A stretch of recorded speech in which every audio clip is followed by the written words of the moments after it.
ये बंधन दिलों के बंधन, ये नाते दिलों के नाते।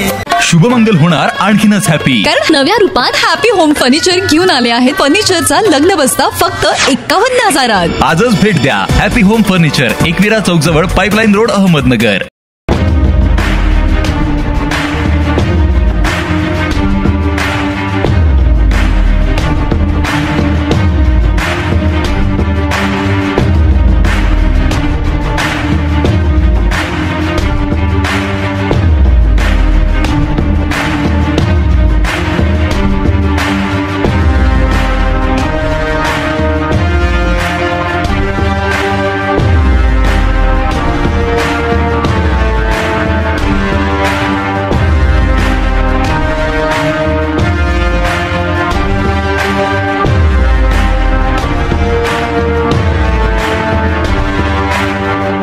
कुर्ला येथील बस अपघातानं अवघ्या महाराष्ट्राला हादरून सोडलंय. राज्यात अनेक ठिकाणी शहर बस सेवेचे 3:13 वाजले आहेत. कधी अप्रशिक्षित चालक तर कधी बसेसची दुरावस्था झालेली पाहायला मिळते. सध्या अहिल्यानगर महानगरपालिकेच्या शहर बस सेवेतील बसेसची देखील अशीच काहीशी अवस्था झाली आहे. अनेक बसेसच्या काचा फुटलेल्या आहेत, सीट फाटलेले आहेत, तर पत्रे देखील वाकलेले तुटलेले आहेत. टायर देखील खराब झाले असून बस थांब्यावर बसपेक्षा रिक्षाचीच जास्त गर्दी असल्यानं बस उभी करायची तरी कुठे असा प्रश्न पडलेला असतो. मनपाची बस सेवा ही बीओटी तत्वावर एका खासगी कंपनीकडे आहे. संबंधित कंपनी कोणत्या प्रकारे बसेसची दुरुस्ती करत नाही. मनपा केवळ ठेकेदाराला पोचण्याचे काम करते असा आरोप नागरिक करत आहेत. तर मनपा आयुक्तांनीही बसेसची दुरावस्था झाल्याचं कबूल करत संबंधित ठेकेदाराला सूचना देऊन 10 दिवसात प्रश्न मार्गी लावू, अन्यथा दंडात्मक कारवाई करू असं म्हटलं आहे.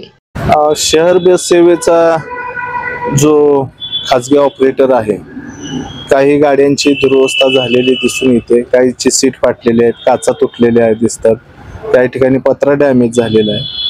तातडीने त्या संबंधित ऑपरेटरला आपण सूचना करत आहोत की त्या पुढच्या 10 दिवसामध्ये त्या सर्व दुरुस्त करून जाईल आणि प्रवाशांना अतिशय चांगल्या पद्धतीच्या सुविधा द्याव्यात असे आपण त्यांना निर्देश देत आहोत.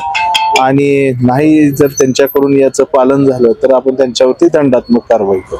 आज जर शहरातल्या बसेसची जर परिस्थिती पाहिली तर अक्षरशः आतमध्ये प्रवाशांच्या जागेवर पत्रे बाहेर आले.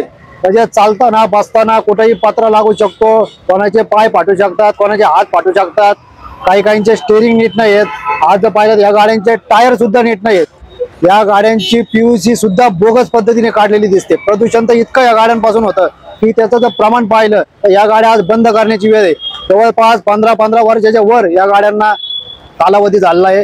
रोडवर वाहने इतक्या या गाड्या लायक सुद्धा नाहीत, परंतु कुठंतरी महानगरपालिका या ठेकेदारांना पोचण्याचं काम करते. कॉंग्रॅच्युलेशन्स वहिनी, बाळ झाल्याबद्दल. पण मी ऐकलंय डिलिव्हरी फार क्रिटिकल होती. आता ठीक आहे ना सगळं? अगं होता थोडा प्रॉब्लेम, पण स्त्रियांच्या आरोग्याची संपूर्ण काळजी घेणारं मातृसेवा होतं ना साथीला. सगळं सुरळीत झालं. किशोर वयापासून ते रजोनिवृत्तीपर्यंत स्त्रीच्या आरोग्याची संपूर्ण काळजी घेणारं अहमदनगर मधील पहिलं स्त्री रुग्णालय Matruseva women's hospital, obstetric ICU. किशोरवयीन आणि विवाहपूर्व समुपदेशन, गरोदर माता तपासणी आणि प्रसूती, पहिल्या सिझेरियन नंतर नॉर्मल डिलिव्हरीची सोय. मातृसेवा विमेन्स हॉस्पिटल, सक्कर चौक, नवीन टिळक रोड, अहमदनगर. फोन 9850 20 0017.